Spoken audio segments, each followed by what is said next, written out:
दूर दूर तक फैली पर्वत श्रृंखलाएं, गहरी गहरी उपत्यकाएं, ऊंचे ऊंचे चीड़ और देवदार के वृक्ष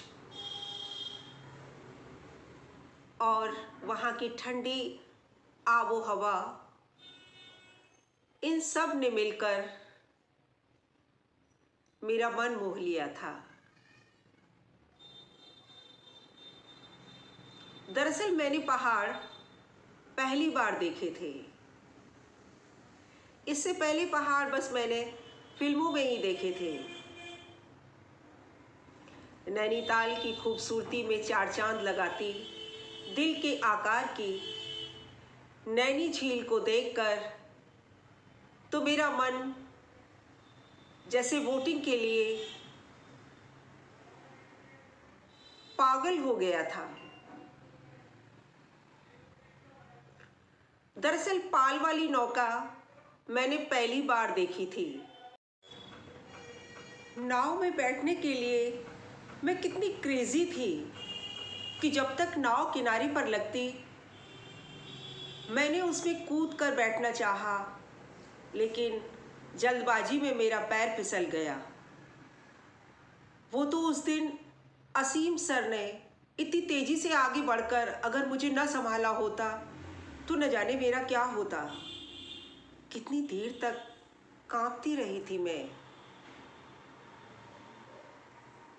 उसके बाद जब कभी भी भीड़ वाली जगह पर मैं जरा भी उनकी आंख से ओझल हो जाती तो उनकी निगाहें मुझे ही ढूंढती। मुझे इसका बिल्कुल भी एहसास नहीं था। अगले दिन सातताल भीमताल होते हुए जब हम नौकुचिया पहुँचे तो उस 9 कोनों वाली बड़ी सी झील को देखकर मेरा मन फिर से मचलने लगा था। लेकिन कल की घटना से मैं डरी सहमी ललचाई नज़रों से झील के किनारे खड़े होकर झील में तैरती हुई छोटी बड़ी कश्तियों को देख रही थी।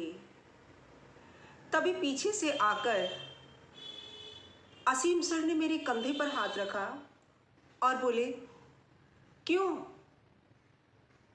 यहीं खड़ी रहोगी आरजू? आज वोटिंग नहीं करनी?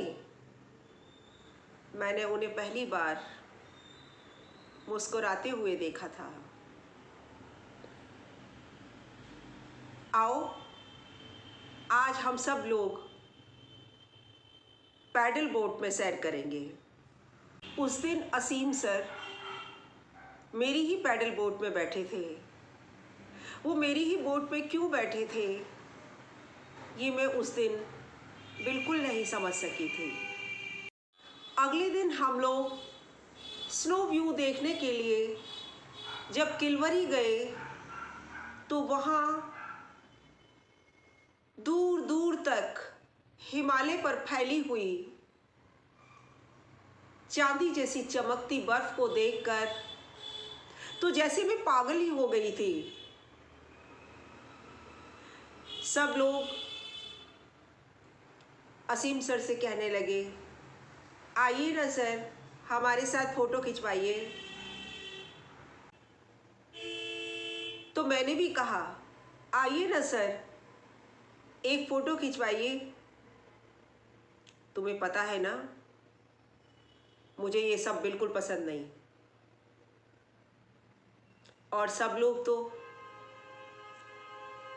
उनकी इस मिजाज को देखकर पीछे हट गए, पर मैं पीछे कहाँ हटने वाली थी। मैं तो उनके पीछे ही पड़ गई।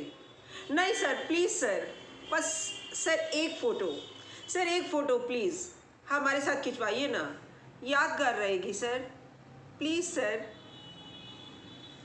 मुझे नहीं पता सबसे साफ इनकार करने के बावजूद उन्होंने मेरे इस अनुरोध को, मेरी इस ज़िद को क्यों स्वीकार कर लिया था।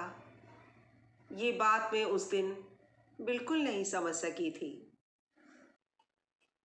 कहानी में आगे क्या हुआ ये जानने के लिए कल ज़रूर देखिएगा। और यदि मेरी कहानी अच्छी लगी हो तो इसे लाइक और सब्सक्राइब अवश्य करिएगा। धन्यवाद।